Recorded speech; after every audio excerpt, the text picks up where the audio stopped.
hero's return.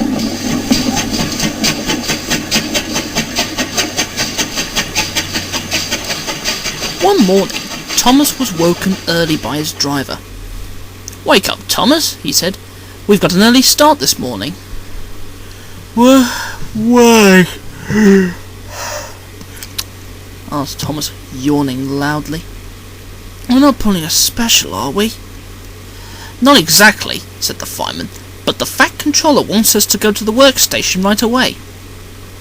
"Why?" Thomas asked miserably. He was still feeling pretty low after hearing the sad truth about his brothers. "Wait and see," smiled his driver, "and cheer up. You've been like this for weeks. Put a smile on for once." But Thomas couldn't smile. He felt too miserable for that. His fire was miserable too. It wouldn't burn properly, and he hadn't enough steam. In the end, Percy had to haul him out of the shed and into the open air. It was a splendid day. The sun shone, the birds sang, and there was hardly a cloud in the sky. But even that wasn't enough to brighten Thomas' spirits. He sighed. He doubted whatever the Fat Controller had planned for him would either. The movement had shaken Thomas's fire. It was now burning nicely. "Come on, cheer up," smiled Percy. "Everyone's waiting for you. I'll run the branch line for you while you're gone."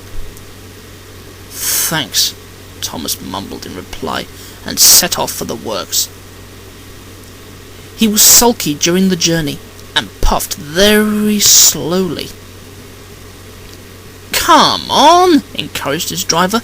"We'll be late, and you know how the Fat Controller is with late engines." Thomas barely heard him, but puffed on just the same. Even so, it was noon before they reached the workstation. But when they arrived, Thomas was rather surprised. Metal fences were being put up alongside the main work siding, the ones which fed into the main workshop sheds. Everywhere was decorated with flags and streamers, hanging from the fences, buildings, and almost anywhere else they could be hung from. Men rushed here and there, fetching this and carrying that, but there was no clue whatsoever as to what was going on.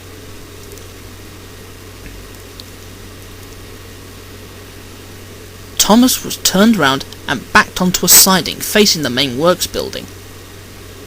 His crew left him and went to help with the arrangements. Thomas was left alone.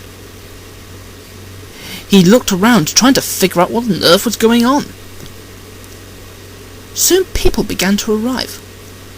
Thomas had only ever seen such crowds during his visit to York, and was amazed by the sheer mass of people arriving. The yard was soon packed with coaches and parked cars. The people began to stream into the gaps between the barriers, trying to get a good view. Many of them had cameras. Even now, the barriers were only half full. Thomas was feeling even more confused than ever.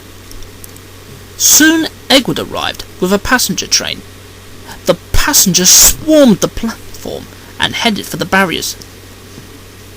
Edward then pulled his train into a siding and out of the way, waiting on a siding close to Thomas, but on the other side of the barriers. "What's going on?" Thomas asked. "Wait and see," Edward smiled. Thomas was growing impatient and slightly annoyed.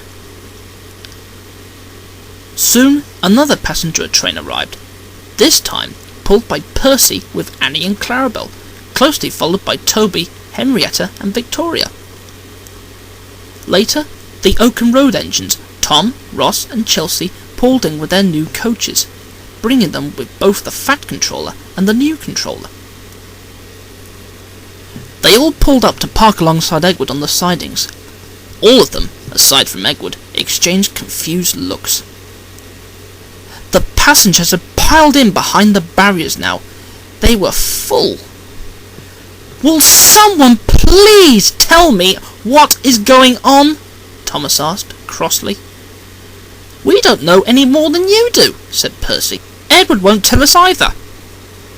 The engines all stared at Edward, who just gave them all knowing grins. "Wait and see," he grinned.